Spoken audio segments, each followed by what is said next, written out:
So we're talking about screens today. This is gonna be interesting because I mean they're like these wonderful dopamine machines, right?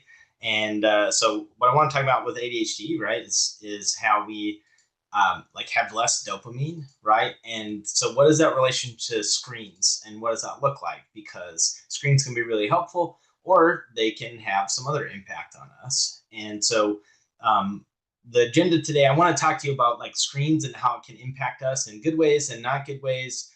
And then just by the end of it, kind of think about what you want that to look like. So it's not about, phones are terrible and we should completely eliminate them because they're really helpful. It's just how are we being intentional and maybe just another level of awareness. So this isn't like a terrible thing about screens, but it can, have an impact on us in a good way or maybe not as good.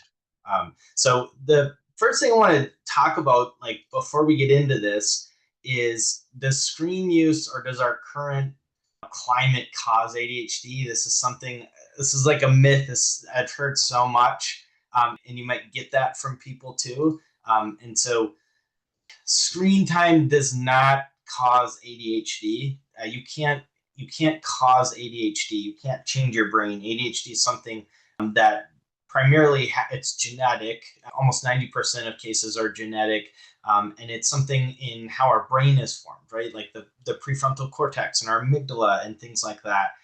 And so that's now what screen can do. There's something called brain rot, and you know, kind of it's not necessarily an official term, but also it can be. And what brain rot is, it's like a cognitive and emotional decline attributed to excessive mindless consumption of like media, especially smartphones. So it can cause some reduced attention span. It can cause the difficulty focusing, some memory stuff, increased anxiety.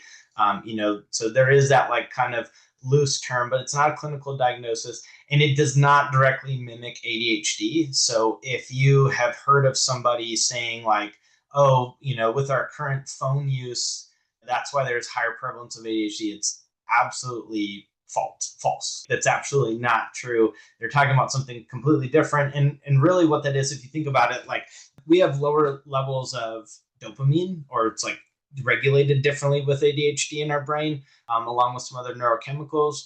And so when you look at the reward system and you're giving yourself dopamine, sometimes it takes more and more to get that dopamine, right? And so when we look at the role of dopamine is like the reward, right? It's like the reward center. And so if you have a phone, which produces dopamine very quickly and very easily, and you're giving yourself more and more and more, it's almost like you need a little bit more to get that dopamine hit than you had before. So you have a little bit of a tolerance.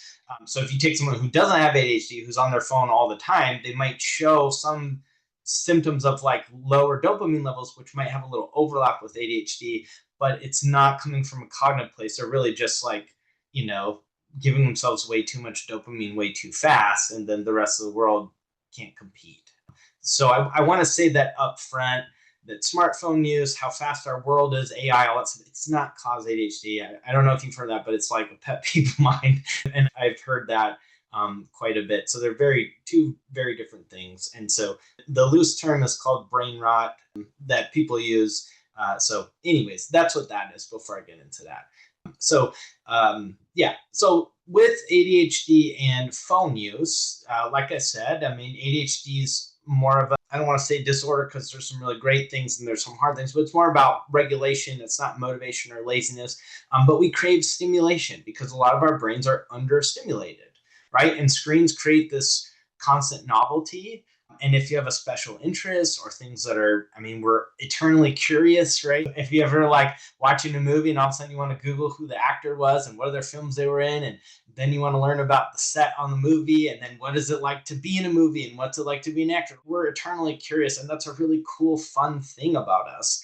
And to have a computer in our hand instead of have to go to a library, like we can absorb information really fast and create big gaps between other people with how much we are curious and we look at stuff, and we might know obscure facts. We might go really deep into things that people might not know because of how curious we are. So again, there's really cool things about a phone, and it can really help us in a lot of ways, and again, we're also getting a lot of dopamine hits. So social media, texts, apps, we might get micro hits of dopamine.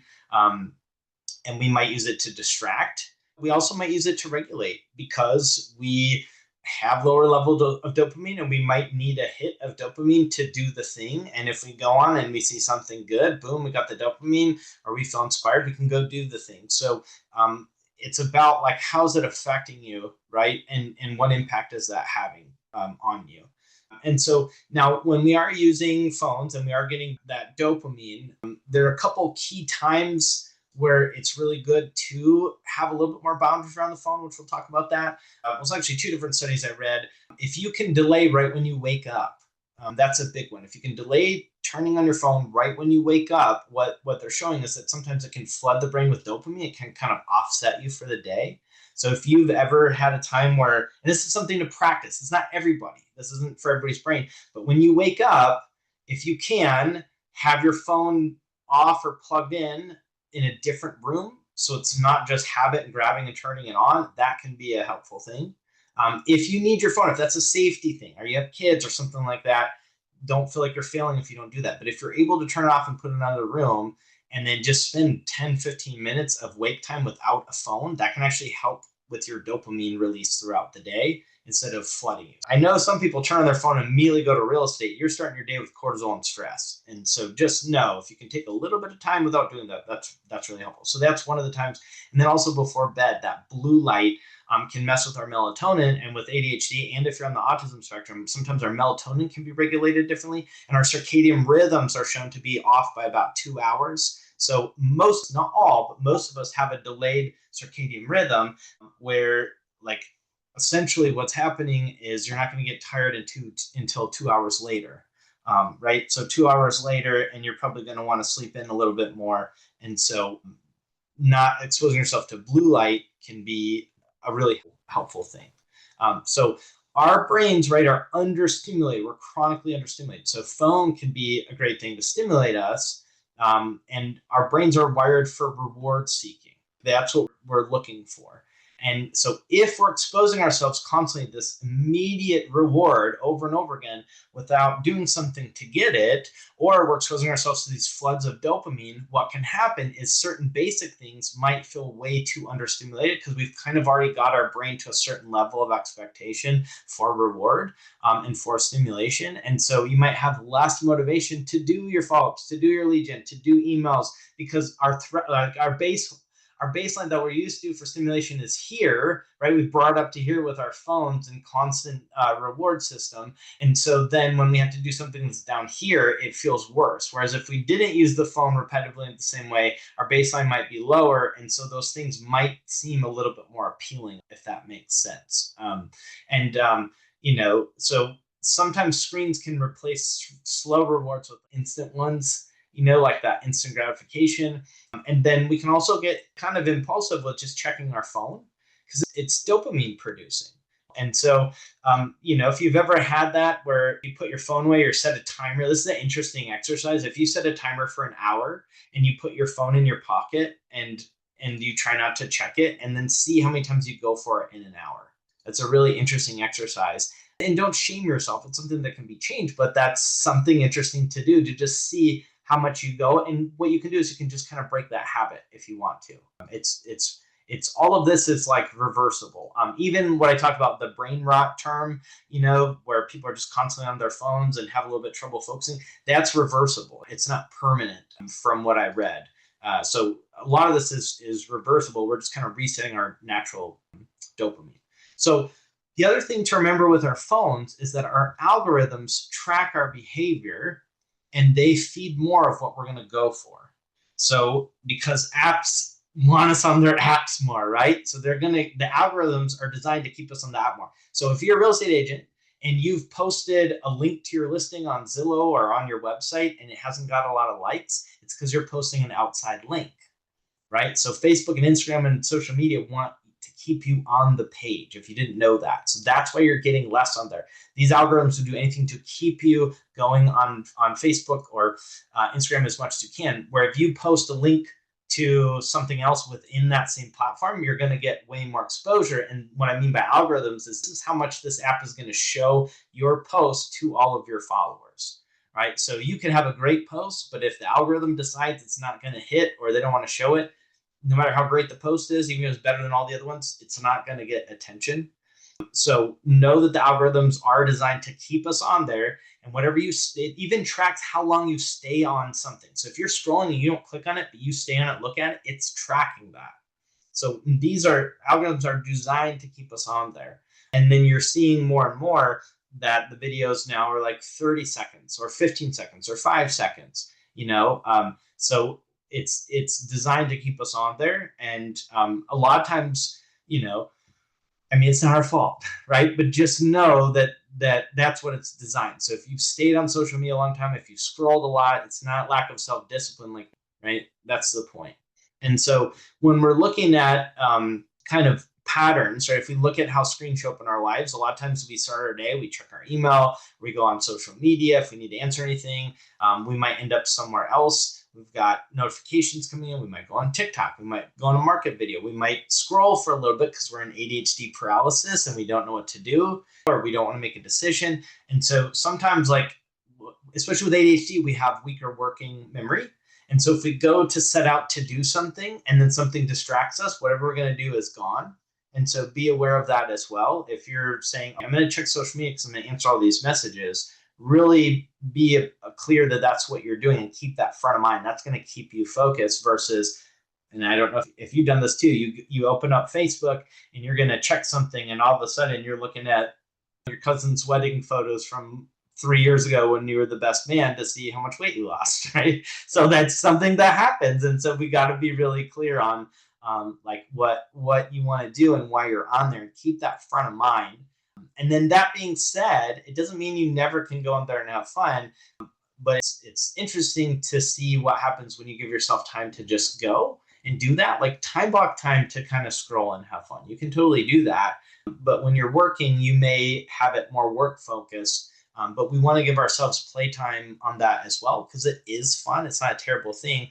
But remember, we've got that demand avoidance that can happen with ADHD. And so if we say, I can never go on social media, I can't scroll, that's not okay. What that can do to our brains is like, well, screw this plan, I'm going on there, right? It's like that rebellious teenager if we give too much structure. So again, phones aren't bad.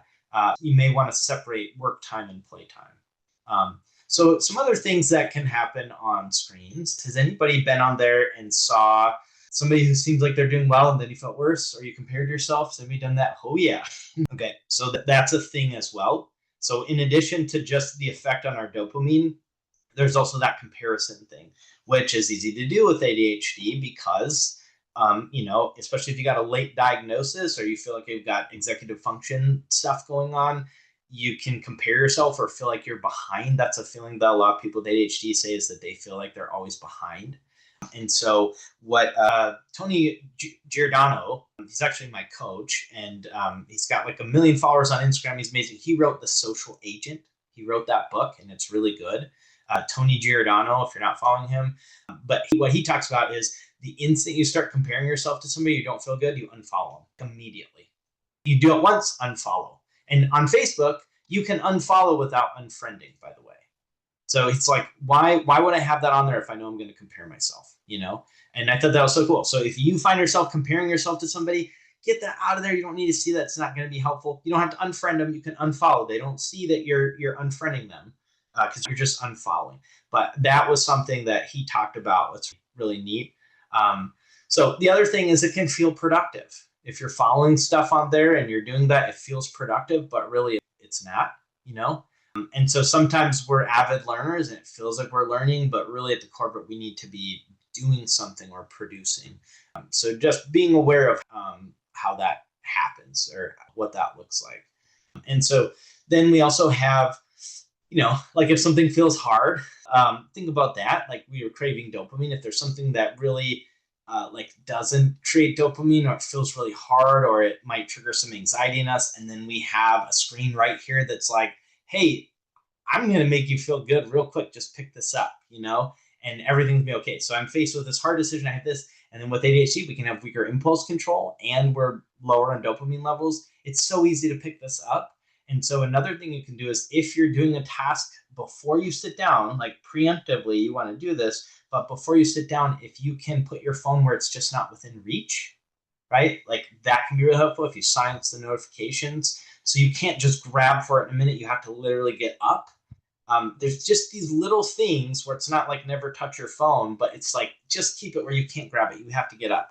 Now you got to make a conscious decision to get up versus like, I don't want to do this. Boom. It's you haven't even thought about it, right? And it's already in your hand. You're already stuck. Um, so, and then if you're going to take a phone break, maybe set a timer where let's say I just need to rest my brain. I need to reset. Because here's the thing with ADHD, anybody else have a bunch of thoughts, way too many thoughts, or we get really ruminating on something or really stuck? There are times, because I have OCD too, there are times that this is a great pattern interrupt and I'm stuck in my thoughts and I can't get out of it. And something totally takes me out, whether it's a YouTube video or something like that. And it's really helpful. It's really helpful. It's a pattern interrupt and it puts me in a better mood and it gives me a little bit of dopamine and then I'm good. I might look up a special interest or whatever. So it can be a pattern interrupt. It's not this terrible thing. What's helpful though is to set a timer. So maybe you set a timer for 15 minutes and you say, hey, Siri, set a timer for 15 minutes. And then you do your thing. And when the timer goes off, you put it down and then it feels really good because you committed to that 15 minutes and you stopped and you're like, wow, I fulfilled my commitment. So it's, again, you can doom scroll as they say if you want, but just put some parameters around it during the workday, especially. So, that can be something. And then also we have rejection sensitivity dysphoria, right? Which is that fear of failure on steroids that shows up as literally emotional pain in our brain at the perceived thought of rejection. And we can do that to ourselves. So going back to that comparison, if we're constantly on there and thinking, man, look at what they're doing, or look how good that is, or how much, oh, they just did this many sales, or man, look at how clean their house is, or wow, they're doing meal prep, what's wrong with all that stuff? We can trigger our own rejection sensitivity dysphoria with our own language. It's not just someone else rejecting us or us. It could literally be us looking, scrolling, seeing that and thinking, gosh, I'm not good enough. I'm not doing enough. I'm not, why am I not doing enough? I've never done enough. I'm always behind. And we can just spiral into the all or nothing thinking, right? So instead of it being motivating, it leads to like a shutdown. In like real estate stuff, a lot of stuff on social media is highlights. It's highlights. It's like, wow, look how many sales I had, or look what I'm doing. And a lot of times people don't post on Facebook, hey, I'm having a hard day. I didn't do what I was supposed to. I'm struggling in my marriage, my kid just got suspended. You don't see that. So we, as they say in the bold class, right? Don't compare your insides to other people's outsides. And so the social media can really trigger that fear of rejection or the rejection sensitivity dysphoria, or we're not doing enough. So it's just being aware of this stuff is really helpful, because the next time it happens, then you can name it instead of thinking, oh, it's true, I'm not doing enough. Everybody's got this perfect life and I don't, And I'll tell you, like I've coached 10,000 calls, right? I've had some clients that, if you looked at their social media, you would think things are going amazing. And then they come on the call and they say, oh my gosh, I'm struggling so hard. The antidepressants aren't working. My marriage is falling apart. We've got $500,000 in back taxes. I'm not kidding. Like, this is true. And so that's when I learned what's on social media is not a reflection of what's going on. And a lot of times those people feel really alone. And so if people are posting to make it look perfect, sometimes I think, well, if I'm not perfect, or if it doesn't look like I'm having a time, people won't care about me, or I'm not good enough, right? So sometimes people trying really hard to make it look good are the ones that are suffering the most, while other people who don't feel good look at their social media and compare themselves and then feel bad. It's a really interesting thing. So that's one. Another thing you can do on your phone is you can set, because it's kind of fun to do, you can set limits on certain apps. You can do that. You can also have it track and then send you a notification when you've been on apps a certain amount of time. That can be really helpful. You can also, have stuff on your computer that you use that won't allow you to open certain things, or you have to do something for a certain amount of time before like Facebook opens. There's all kinds of stuff if you need that. Because remember that we have time blindness with ADHD, and we can have trouble gauging how long it's been. And so it might be that, well, I'm just going to sit down and, watch this YouTube thing or do this thing. And it's like an hour and a half later, and now you don't have time to do the thing you want to do. So it's really about, over and over again, what I'll say, it's just really about being intentional and understanding how your brain works without the rigidity, looking for that gray area. Because really, sometimes we don't have a sense of time passing. And so we get hyper focused. And then it's like, well, shoot, and so that can result in guilt, right? Panic work later, or you've left it and now there's way too much stuff and you don't have enough time to finish what you did that day, and then you just shut down and you're paralyzed. That can happen too. So that's one thing. And then a couple things like the nighttime. I want to go back to that. So we talked about blue light, right? It delays melatonin. ADHD brains already, for some of us, can really fight sleep naturally. And then some of us can use, like, we're more likely to work late. If we're feeling it, we're going to work. And we might use screens to wind down, you know. And there was a study that showed 30 minutes of phone time can decrease total about, it equates to like 2 hours of our sleep is less quality. So overall, if they took the compared people that did 30 minutes of nighttime scroll time on before they went to bed versus those that didn't, and overall in their 7 or 8 hour sleep cycle, collectively 2 hours were less quality is something they found. And so when there's less sleep, we have poor sleep, which is one of the core things that makes ADHD, the traits we don't like, easier, right? There's more impulsivity, more attention issues, issues with memory, like that kind of stuff. So less sleep equals that. And so one of the things is, when we're using something to create dopamine before bed, what you don't want to do is take away your tool and say, suck it up, right? Here's this dopamine thing before bed. We'll take it away and now sit in your thoughts and go to sleep. That sucks, right? Like, and eventually we're going to say, well, no, I'm not going to do that. Give me my phone back. And so what's really nice to do is to give yourself something else that's dopamine producing. So if you have a partner, maybe, and I say phones, you could watch a show together, something, the cell phone is going to do that a lot more than like a show. So just getting yourself off the phone. A Kindle is good. Those don't have blue light filters. It's a book, right? You're not clicking all over. That's definitely an option. So when I say screens, I'm mainly meaning the phone, primarily, unless you've got like a video game addiction or something like that, but really the phone. And so instead of just ripping the phone away and saying, go to bed, some of us can have anxiety. We can use it to regulate. And so you want to give yourself something else that's dopamine producing to switch to.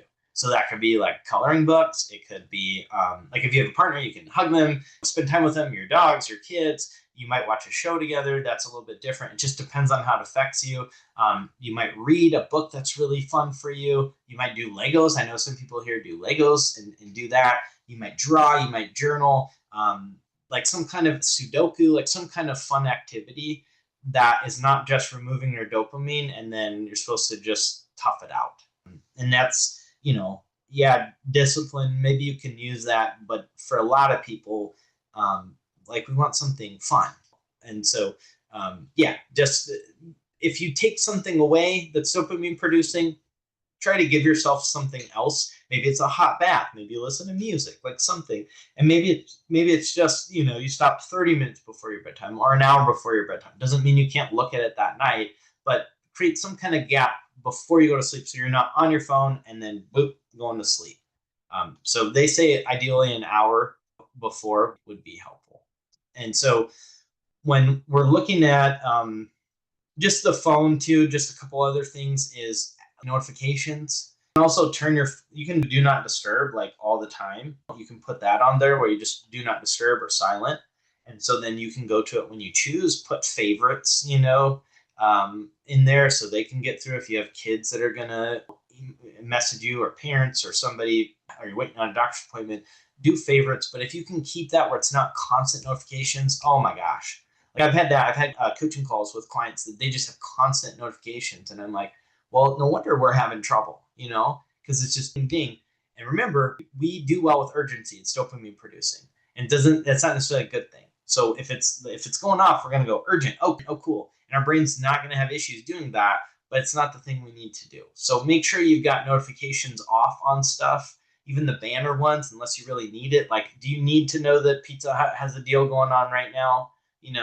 Like, do you need that? Is that necessary? So each time you get a notification, really think like, do I really need this? Do I need to know that, like, because what it'll do too, if you're not on some of these apps, if you leave notifications on, you'll notice it'll start sending you some weird ones they wouldn't normally before. Even Facebook, right? It'll say, oh, this person did this. And it's like, that's weird, because they're trying to get you back on there. They're tracking it. So they're going to start sending you more. It's just a really interesting thing. And it's not bad. It's a business. But now you know. And so the more stress we get, sometimes the more we can reach for screens. And then that can be like a loop, and then like feeling overstimulated can mimic anxiety, and it might increase our anxiety if we're constantly on there. We're clicking from thing to thing. It can actually overstimulate us, or it can kind of make us numb out or self-soothe. So it just depends on how you use it. And so, yeah, just a couple things. Again, turn off the non-essential notifications, use the focus mode when you can, or do not disturb. Time lock your apps. Opal, there are a couple. So Opal, Freedom, Forest, and Stay Focused, I think, are the ones that I saw. So Opal, Freedom, Forest, and Stay Focused are like apps that can lock those like for a certain amount of time. And we'll send these notes out.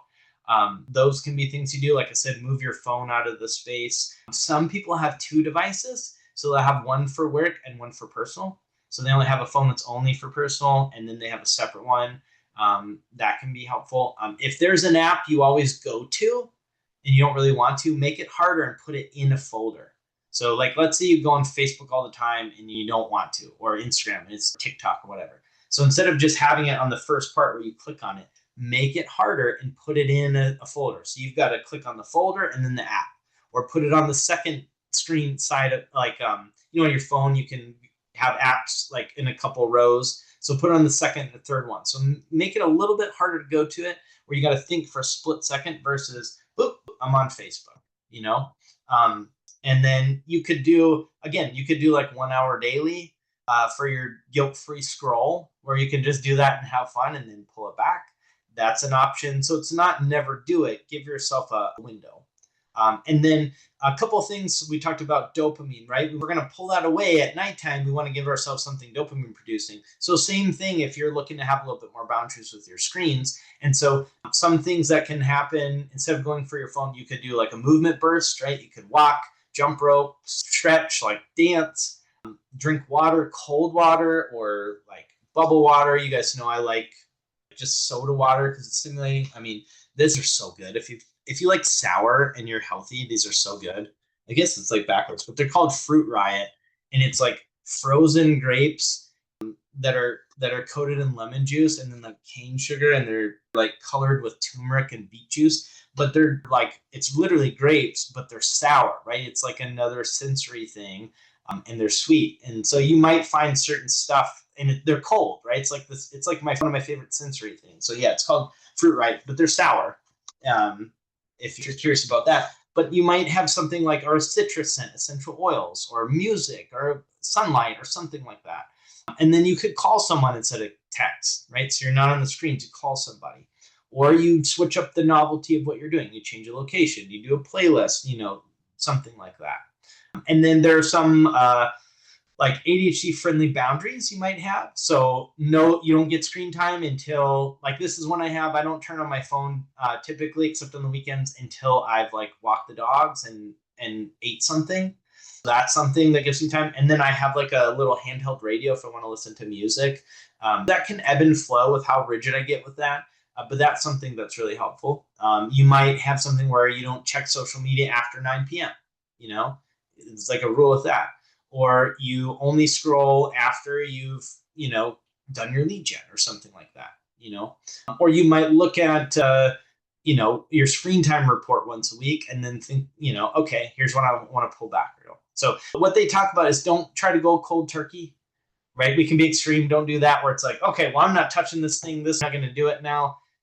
We're looking for conscious screen use, not screen elimination, because it can do really good things, and then like tie the screen to using as a reward. So maybe you get 30 minutes or 15 minutes after you do your lead gen or after you do your admin. And then just think of how you feel after using them. Do you feel better or do you feel worse? And so really it's just intentionality. So you may just keep your exact same habits, but now you're going to be aware and think, how do I feel after? So those are some things that can be like really helpful. And so just kind of play with it. The goal isn't zero screen time, right? It's just being intentional with it. And so use it as a tool, not your constant regulator, if you can find other ways. And then you might also notice, like, when is screen time numbing you out and when is it recharging you? And then just know that if you start limiting screen time, you're doing is you're taking away some of that dopamine, which we're craving it, and we can get addicted to stuff in a way, which we're going to do substance abuse part 1 and part 2 this next week and the week after with an amazing coach as a guest who's like in recovery and just amazing. So we're going to talk more about the addictive side in the next 2 calls, which anybody can use. But this is really like being intentional with screens. And so, yeah, I mean, you might have some boundaries around it, but you might just be aware right now and keep your same habits. Again, remember, phones can be really good. They can help us learn stuff. It can be educating. It can be soothing. It can be regulating. So they just figure out how you want to use them and what you feel. So that's the content I have for screens. And so kind of in closing, the goal is just to kind of bring some visibility and talk about how we might be susceptible to using them a little bit more. We crave stimulation. Algorithms are designed to keep us on the apps as much as they can. And then just watch the little comparison thing, and just, if you find yourself comparing at all, unfollow. It's not going to help you. Well, thanks for being here, and for giving me purpose too. This is such a joy to do every week. So care about you so much, and I hope that you have a wonderful week. And yeah, we'll talk to you next time. So, all right, take care, everybody.